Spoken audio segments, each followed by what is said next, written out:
Hey everybody, Dan Warmby here with Keller Williams, West Ventura County. So a story popped up on my feed here recently that got me thinking. It turns out Spencer Rascoff, the former Zillow CEO, listed his place in Brentwood the other day. It's a really beautiful 6-bed, 9-bath California traditional, and other than the fact that Ken Unger and Steve Giannetti did the remodel, the thing that jumped out at me about it was that it listed for almost $8 million over the Zestimate. Now, places like a $24 million home in Brentwood are going to be pretty hard to comp, but I did a little digging, and it turns out that when Spencer sold his house in Seattle, it closed for a little over $1 million, which was actually 40% under the Zestimate. If you've been watching your local market, this probably isn't all that surprising to you, as estimates are pretty much all over the place. So why is this? Why is Zillow such a random number generator when it comes to home values? Well, there's a few factors at play here. Zestimates pull data from local sources like comparable sales and public records, and if that data's off, then it will show up in the Zestimate. For example, if the square footage or lot size doesn't match the public records, that's going to cause problems.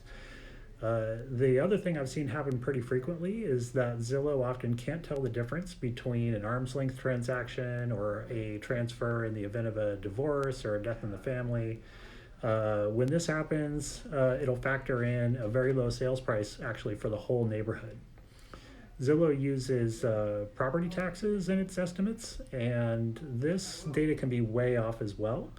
One of the biggest things that throws off estimates, though, are home improvements and remodels. If you do major structural work, like adding a bedroom, you'll actually need to pull a permit to do the work.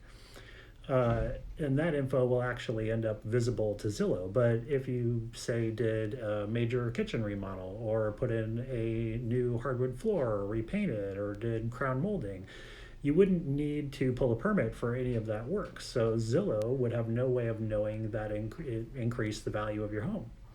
Another thing to think about is the turnover rate for areas like the Collection or La Ventana, places where properties turn over fairly quickly. The Zestimates are going to be higher because they just have more data to work with.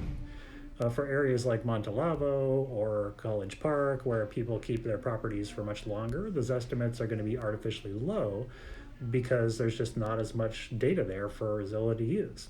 Now, I don't want to give you the wrong impression here. I'm not suggesting that Zillow is trying to hide anything.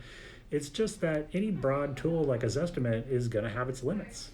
It's good for keeping an eye on the market if you're watching trends over time, but to rely on it as an indicator of when to refinance or what you could possibly net out of the sale of your home is probably going to be a bad idea.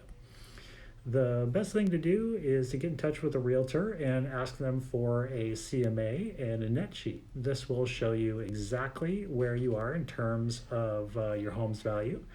If you did want to get a sense of what your home's worth these days, give me a ring at area code 805-402-2828 or just message me here on Facebook, and I'll work up a CMA for you, no strings attached. Thanks for watching.